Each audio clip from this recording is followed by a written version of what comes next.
Bonjour et bienvenue dans cette nouvelle vidéo sur louer en courte durée. Je suis Sébastien, je suis ravi de vous accueillir. Et dans cette vidéo, je vous propose de répondre à cette question. Est-ce qu'il faut passer par une agence immobilière au moment où on souhaite investir dans l'immobilier ?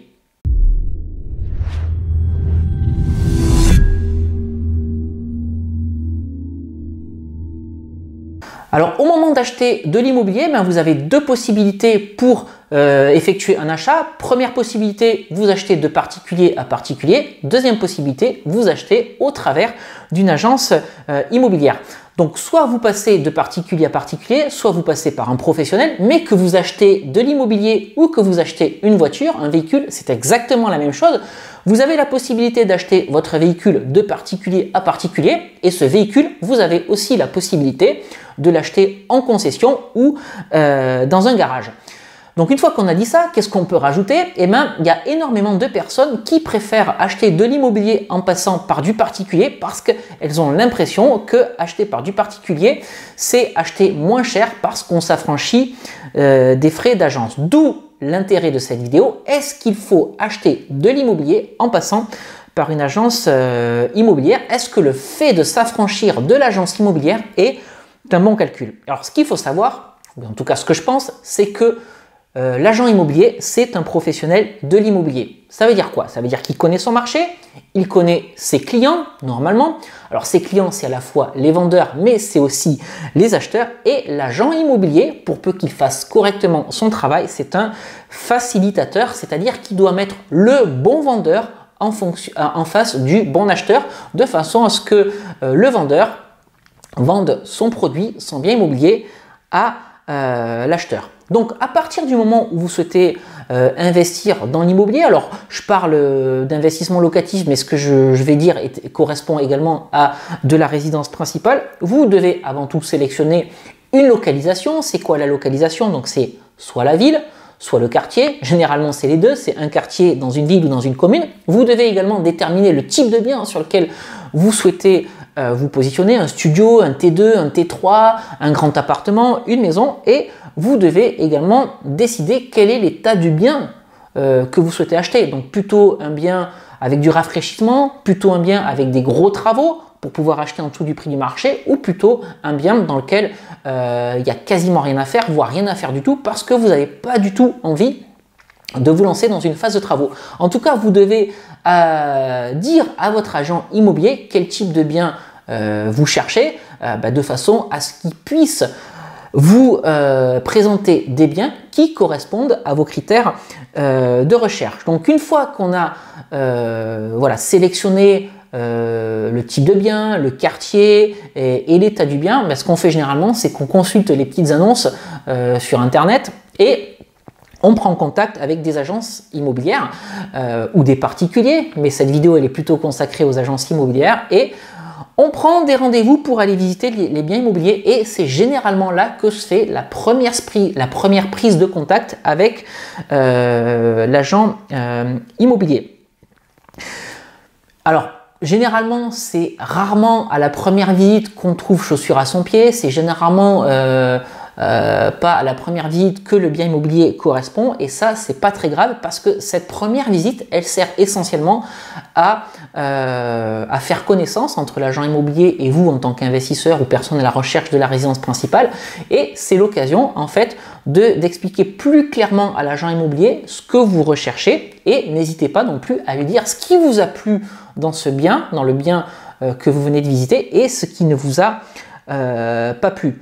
Si ce bien ne correspond pas, de toute façon, l'agent immobilier, lui, il a une vision globale, une offre globale à vous proposer, parce que il a certainement d'autres biens immobiliers dans son portefeuille, donc qui sera à même de vous proposer un autre bien immobilier qui correspond davantage à vos critères, alors que lui, le particulier, généralement, c'est du one shot, il n'a qu'un bien à vous proposer. Donc ça, il faut quand même l'avoir en tête. Le particulier ne pourra vous proposer qu'un seul bien, alors que l'agent immobilier, lui, il a tout un portefeuille de biens immobiliers, il sera à même de vous proposer d'autres choses.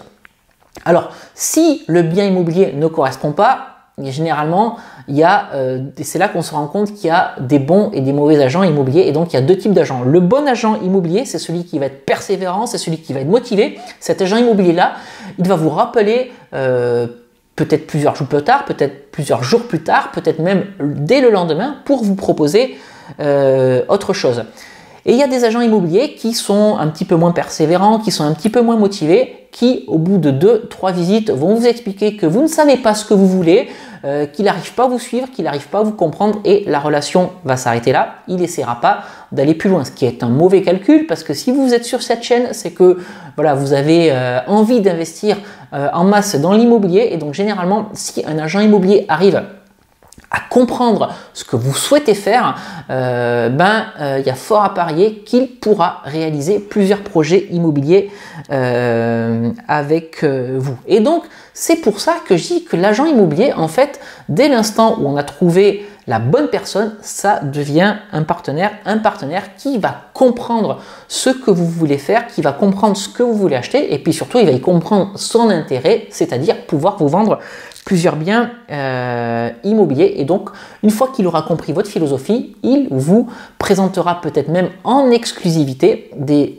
biens qui correspondent à vos recherches. Mais comme c'est un partenaire, à partir du moment où vous avez construit cette relation de confiance, c'est quelqu'un qui n'aura pas de mal à aller défendre vos offres si elles sont un petit peu basses. Moi, j'ai régulièrement, je dis régulièrement qu'il faut faire des offres d'achat agressive et puis c'est surtout lui qui mettra de l'huile dans les rouages pour faciliter la transaction, pour essayer de mettre tout le monde d'accord, à la fois le vendeur et à la fois l'acheteur. Je vais vous donner un exemple du bon agent immobilier et du mauvais agent immobilier. Donc j'ai visité un bien l'an dernier qui était affiché à 60 000 €.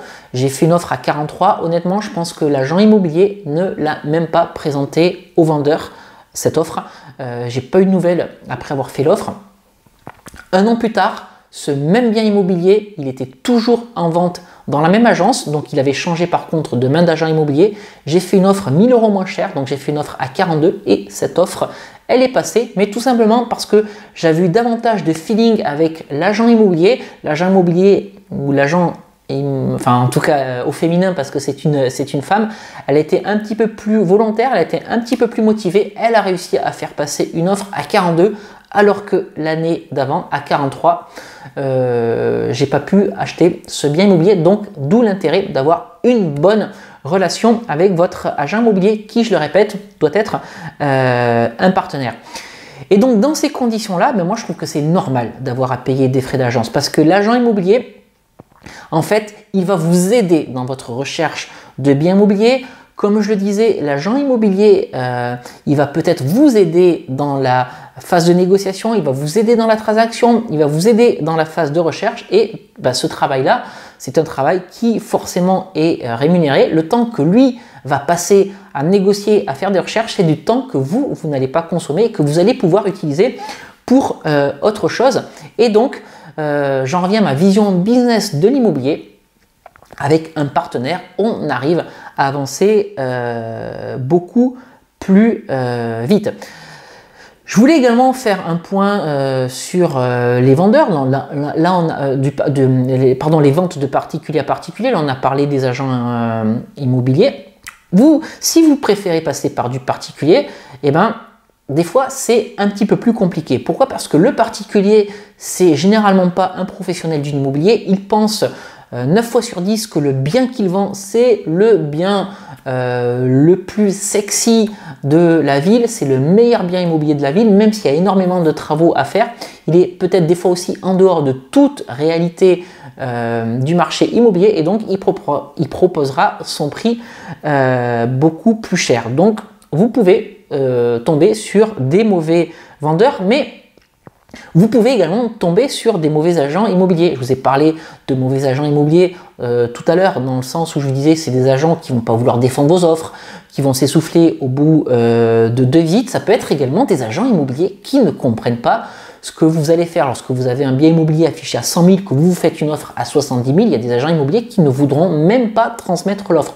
Donc c'est pas la peine de perdre votre temps avec ces agents immobiliers. À partir du moment où vous motivez votre offre, l'agent immobilier doit transmettre cette offre au vendeur. Après tout, c'est vous qui portez la responsabilité de l'offre, c'est absolument pas l'agent immobilier. Donc retenez simplement que il y a des mauvais vendeurs et il y a aussi des mauvais agents immobiliers. Mais à partir du moment, honnêtement, où vous avez trouvé un agent immobilier qui vous correspond, faites-en un partenaire. C'est quelqu'un qui va vous faire gagner du temps, c'est quelqu'un qui va vous aider dans les phases de négociation, c'est quelqu'un qui va vous aider à construire plus rapidement votre patrimoine immobilier. Et donc c'est la raison pour laquelle, et ce sera la conclusion de cette vidéo, moi je considère qu'il est intéressant de passer par une agence immobilière, et je considère qu'un bon agent immobilier, c'est quelqu'un qui peut vous faire gagner énormément de temps et donc énormément d'argent. Et dans ces conditions-là, eh ben, je suis prêt à payer des frais d'agence, je suis prêt à payer des commissions.